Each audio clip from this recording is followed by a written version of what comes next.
This is CJ with the Gold Sports Talk. This is another signing by the Golden State Warriors. We thought they were done. If you saw last night, put up a list of the free agent signings, and we thought it was over for the Golden State Warriors. And here they are. They're able to sign Nick Young for a 1-year deal worth $5.2 million for the mid-level exception. This is getting out of hand a little bit. We're talking about a player who was coming off pretty much his more efficient season at the age of 32. He pretty much had 13 points a game, largely coming off the bench for the Los Angeles Lakers, and was 40% from three while attempting over 7 3-pointers a game. So this is another big steal by the Golden State Warriors.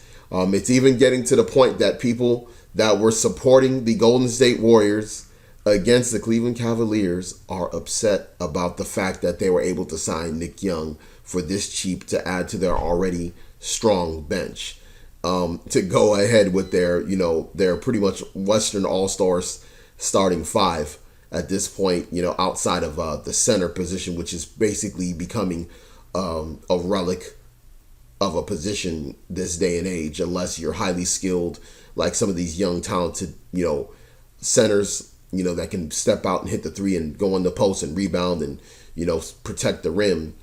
It's pretty much an old position as it is now, and they're still thinking about signing JaVale McGee. So JaVale McGee right now, I believe, is looking at the Clippers, and he will probably check with the Warriors. But at the end of the day, JaVale McGee wants a multi-year deal worth probably at least $10 million a year each year, guaranteed. I'm thinking he's looking anywhere between a 3 to 4 year deal with $10 million at minimum a piece. I think he wants to get at least a good enough deal that if he doesn't get another one again, he will be able to retire and be comfortable.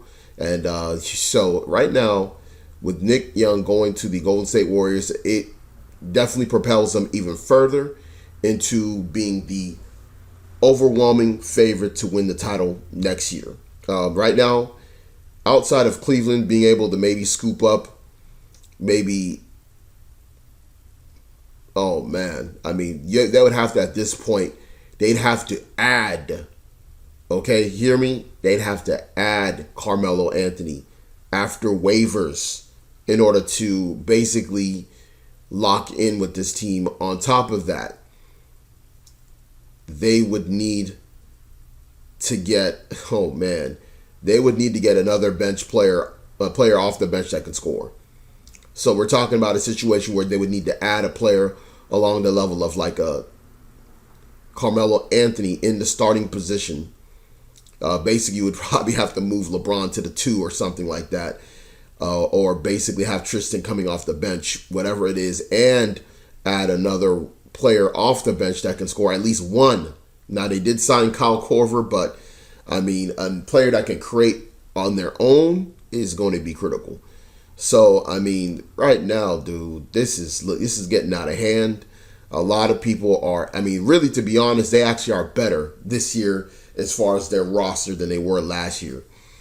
So, this is going to be a long, long season for many of the Western Conference foes. Although a lot of them have gotten stronger, it's still going to be an overwhelming favorite for the Golden State Warriors to come out the West.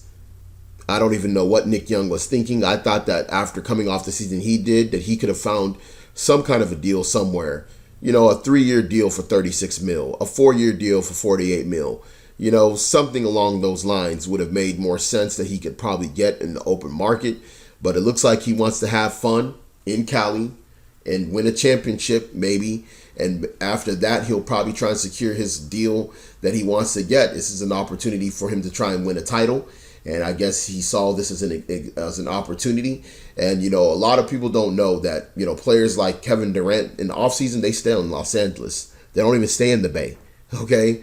I believe even the same thing may be even said about Klay Thompson. So a lot of these guys are meeting with each other. They're friends with each other. They hang out at some of the same spots. And, I guess for Nick Young, he felt like it would be good to just go up to NorCal and possibly having a championship ring on his finger by the end of June 2018. So, hey, The rich get richer. People are going to have to take cues from what the Golden State Warriors are doing, because this is a way to run a franchise, and every GM has to take notes, So we're going to talk about a little bit about this GM situation. I don't want to give too many gems this early in the page, because, I got some good stuff for y'all. Just keep subscribing, liking, share, comment, man, these videos, because I'm telling you, down the pipe, man, as we get growing, we're going to have some amazing topics to talk about, some amazing insight into things that are not really talked about all the time, that people talk about regularly. But I don't want to give too many spoilers away. So we're just going to go ahead and wrap it up.